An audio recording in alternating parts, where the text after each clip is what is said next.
구약 성경에 나오는 이스라엘 백성들이 걸어온 그 길을 생각해 보시면 오늘날 이 땅에서 신앙생활하는 성도들에게 주는 교훈이 참 많이 있습니다. 가령 430년간 애굽에서 종살이하다가 출애굽하는 모습은 오늘날 이 세상에 살면서 마귀에게 종노릇하던 우리들이 예수 그리스도로 말미암아 구원받는 것, 곧 그 사망의 권세에서 벗어나는 것과 비슷하다고 말씀드릴 수 있습니다. 뿐만 아니라 출애굽한 이스라엘 백성들의 40년간의 광야 생활은 그리스도로 말미암아 구원받은 백성들이 믿음의 여정을 달려가는 모습과도 흡사하다고 또한 볼 수 있습니다.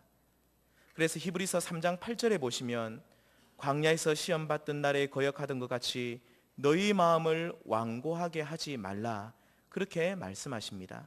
곧 이 말씀은 성도들의 신앙생활과 과거 모세 시대 때 이스라엘 백성들이 그 광야 길을 걷는 모습을 동일선상에서 보고 권면하고 있는 그런 말씀입니다.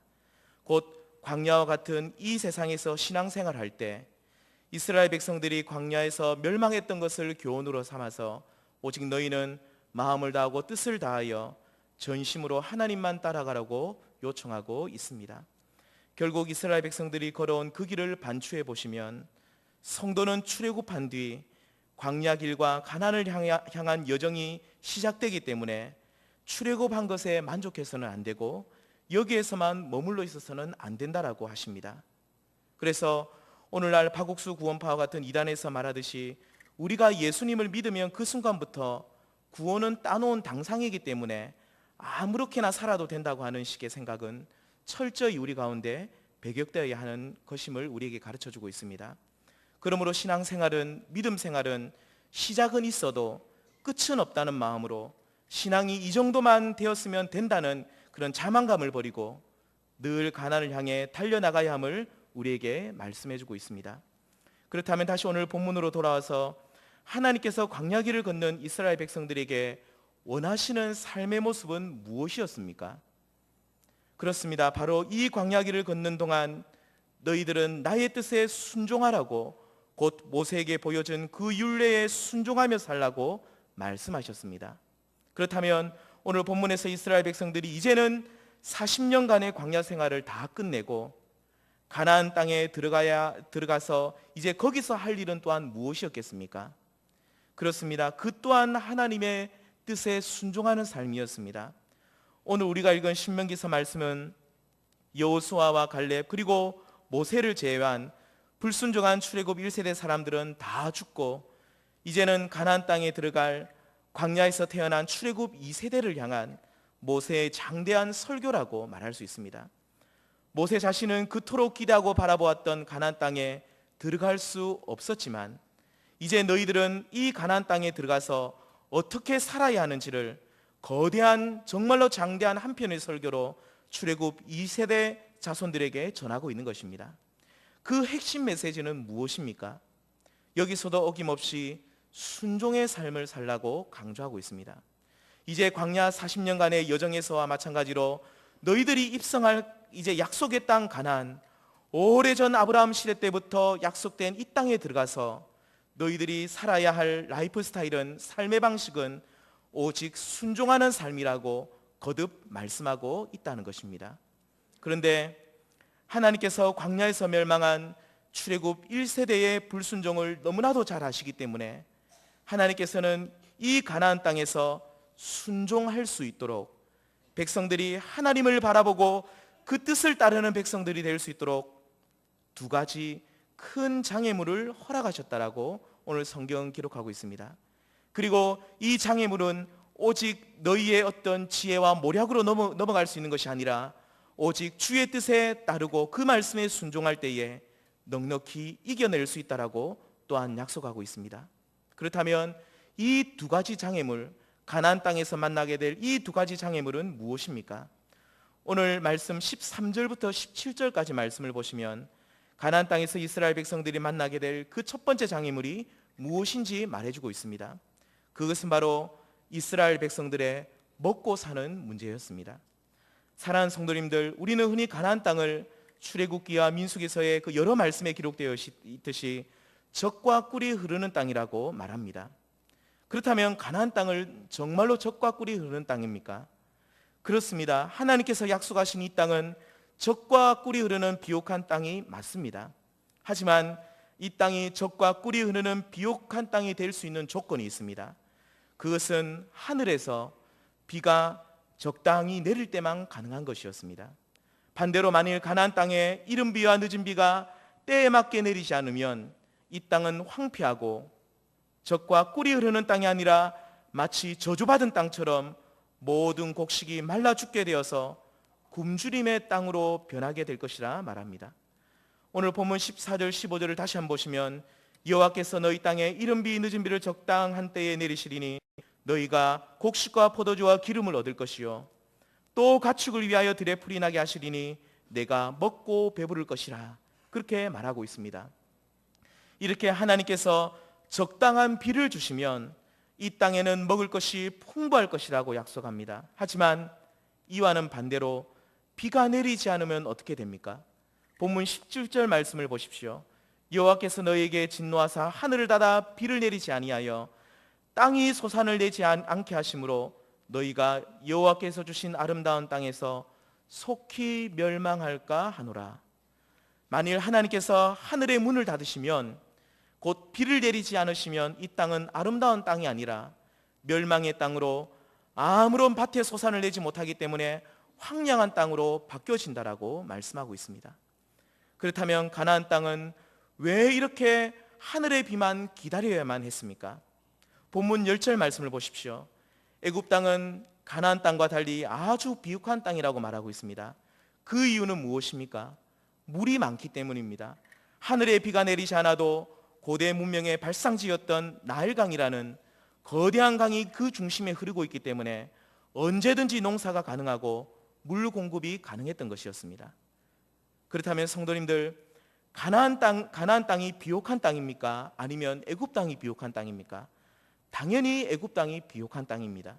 하지만 하나님께서는 이스라엘 백성들로 하여금 이렇게 비옥한 애굽 땅을 떠나서 약속의 땅 가나안으로 가라고 하셨습니다. 가나안 땅의 특징은 하늘을 바라보는 것이었습니다. 애굽 땅은 거대한 물줄기인 나일강을 바라보는 땅이었다고 한다면 가나안 땅은 이제 하늘에 계신 하나님만을 바라보아야 하는 땅이었기 때문에 하나님께서는 백성들을 이곳으로 인도하셨던 것이었습니다. 사랑하는 성도님들, 그렇다면 어떤 땅이 더 축복된 땅입니까? 우리는 당연히 가나안 땅이 더 축복된 땅이라고 말해야 합니다.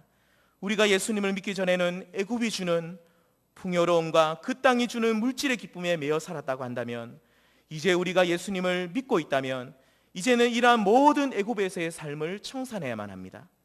애굽이 주는 물질의 복을 바라보는 것이 아니라 이제는 가나안 땅에서의 삶의 방식, 곧 하늘에 계신 하나님만 바라보며 그분을 통해서 모든 것을 공급받는 새로운 삶의 방식을 선택해야 한다는 것입니다. 어떤 분들은 예수님을 믿고 난 뒤에도 이렇게 하나님만 바라보고 살아가는 가나안 땅 안에서의 삶의 방식이 싫다고 하면서 여전히 애굽에서의 삶의 습관을 고집하시는 분들이 있습니다. 특히 먹고 사는 문제에 있어서 하나님이 주시는 것을 바라보는 것이 아니라 세상에 주는 어떤 것을 기대하고 살아가는 참으로 믿음 없는 모습으로 살아가시는 분들이 많이 있습니다. 부디 바라옵는 것은 여기 계신 우리 모든 성도님께서는 애굽이 주는 풍요로운 삶의 기대는 버리시고 오직 하늘에 계신 하나님만 바라보시는 가나안 땅 안에서의 새로운 삶의 방식을 선택하시는 귀한 성도님들 되시길 바랍니다. 그렇다면 하나님만 바라보는 성도는 어떻게 살아야지만이 하나님이 공급하시는 그 먹을 것과 마실 것, 곧 날마다의 일용할 양식을 공급받으며 살 수 있습니까? 13절 말씀을 보십시오. 내가 오늘 너희에게 명하는 내 명령을 너희가 만일 청종하고 너희의 하나님 여호와를 사랑하여 마음을 다하고 뜻을 다하여 섬기면, 그 다음 14절에 이르면 14절에 또 이렇게 말합니다. 이른 비와 늦은 비를 적당하게 내리셔서 그 땅을 젖과 꿀이 흐르는 풍요로운 땅으로 바꾸어 주신다라고 약속하고 있습니다. 사랑하는 성도님들, 하나님께서는 우리의 완악함과 불순종하는 모습을 너무나도 잘 아시기 때문에 먹고 사는 문제라는 큰 장애물을 우리 앞에 두십니다. 그리고 너희들이 만일 나의 말에 순종하면 먹고 사는 문제라는 이 큰 장애물을 넉넉히 이길 수 있게 해주겠다라고 약속하고 계십니다. 애굽을 바라보지 않아도, 애굽의 풍요로움을 의지하지 않아도 말씀에 순종하는 너희의 삶을 책임져 주시겠다라고 하십니다. 이른 비와 늦은 비를 적당하게 해주셔서 인간의 근원적인 고민이며 두려움인 먹고 사는 문제를 해결하신다라고 약속하십니다. 예수님께서 본격적으로 사역을 시작하실 때 광야에서 40일간 금식하시고 마귀의 시험을 받으십니다. 이때 육신의 굶주림 가운데 계신 예수님을 향해서 내가 만일 하나님의 아들이라면 명하여서 이 돌들을 떡덩이가 되게 하라, 그렇게 사단은 유혹합니다.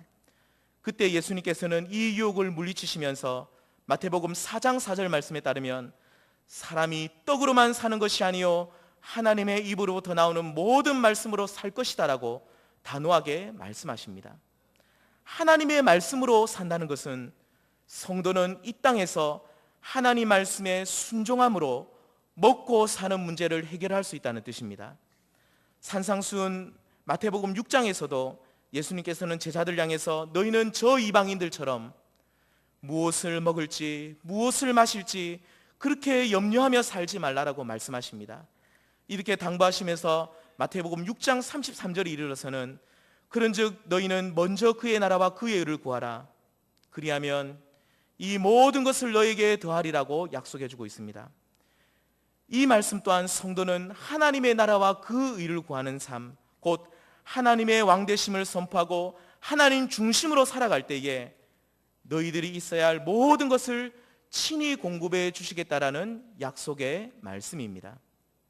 성도는 이렇게 세상이 주는 먹을 것과 마실 것을 기대하는 구차한 인생이 아니라 하나님 중심으로 살면서 하나님 말씀에 순종하며 살면서 그분이 친히 공급해 주시는 먹을 것과 마실 것을 누리며 살아가는 인생임을 믿으시기를 바랍니다.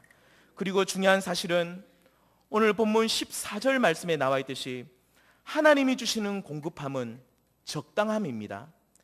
늦은 비와 이른 비를 적당히 주시는 것처럼 우리에게 있어야 할 것을 적당하게, 과함도 부족함도 없이 필요한 것을 적당하게 해주시는 분이심을 또한 믿으시기를 바랍니다. 오늘 우리 삶 앞에 먹고 사는 문제라는 거대한 장애물이 지금 우리를 가로막고 있습니까?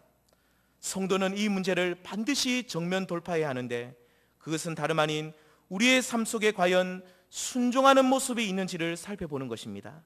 지금 우리가 경제적인 부분에 있어서 너무나도 힘들고 어렵다면 성도는 다른 것을 점검하기에 앞서 지금 나의 삶이 하나님의 뜻대로 하나님 말씀대로 진행되고 있는지를 먼저 살펴봐야 한다는 것입니다.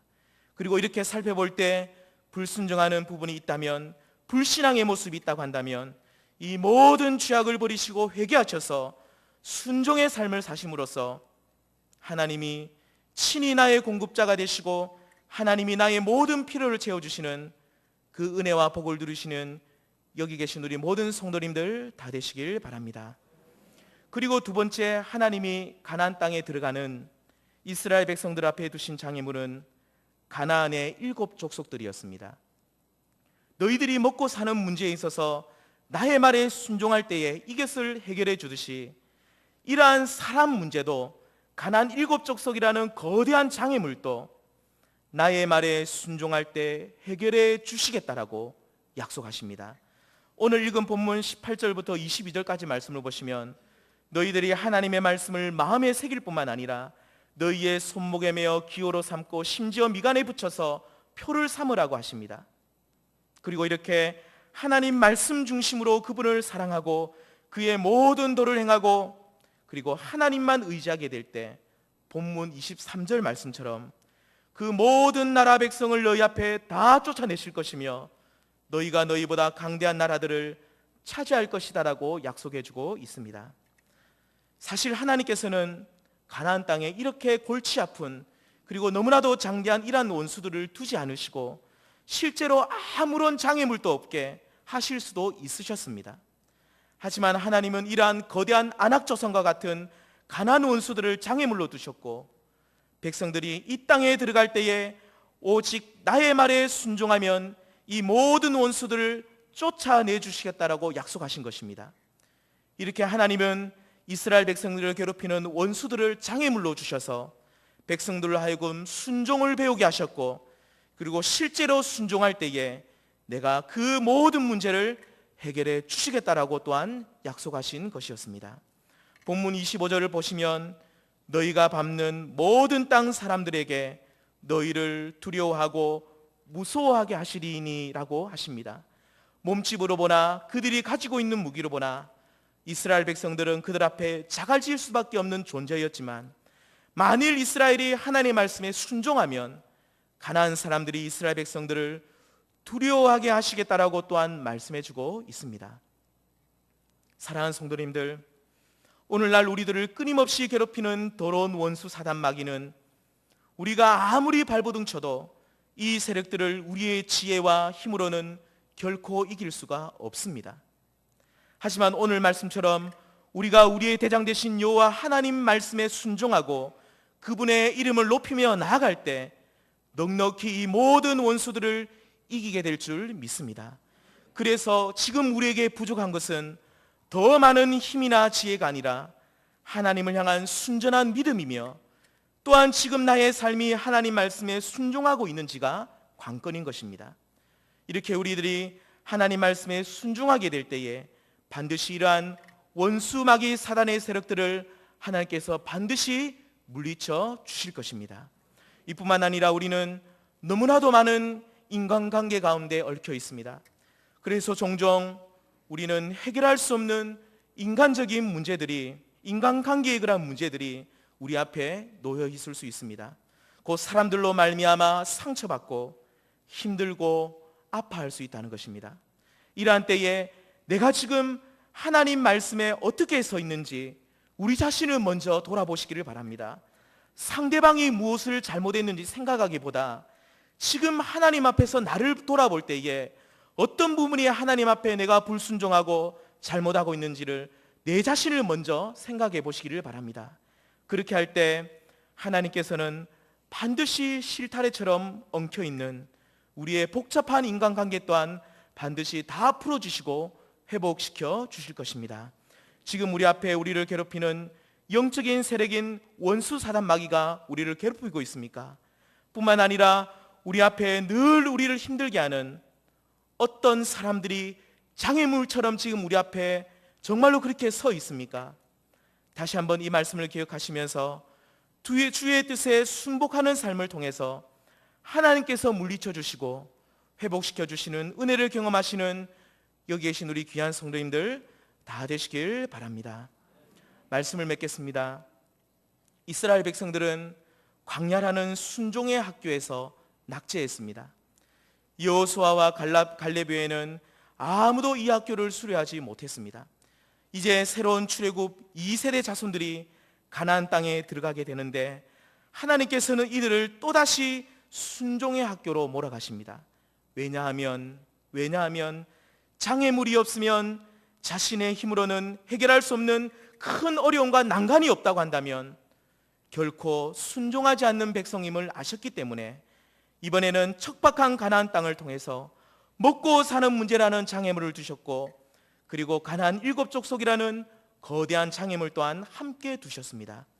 이 두 가지 장애물은 너희들이 오직 나의 말에 순종할 때에 즉각적으로 해결해 주시겠다라고 또한 약속하셨던 것이었습니다. 오늘 이 말씀을 기억하시면서 이번 한 주간 먹고 사는 문제 앞에 주눅들지 마시고, 그리고 원수 사단 마귀의 권세와 우리를 힘들게 하는 사람들로 인해 위축되지 마시고 오직 주의 말씀에 순종하심으로써 이 모든 장애물들을 넉넉히 이겨내시는 우리 모든 성도님들 다 되시길 바랍니다. 그래서 이번 한 주간 하나님은 우리의 공급자가 되시고, 또한 하나님은 우리의 원수들을 물리쳐 주시는 위대한 용사가 되신다고 기뻐하시며 찬양하시는 이러한 복된 한 주간 되시길 간절히 소망합니다.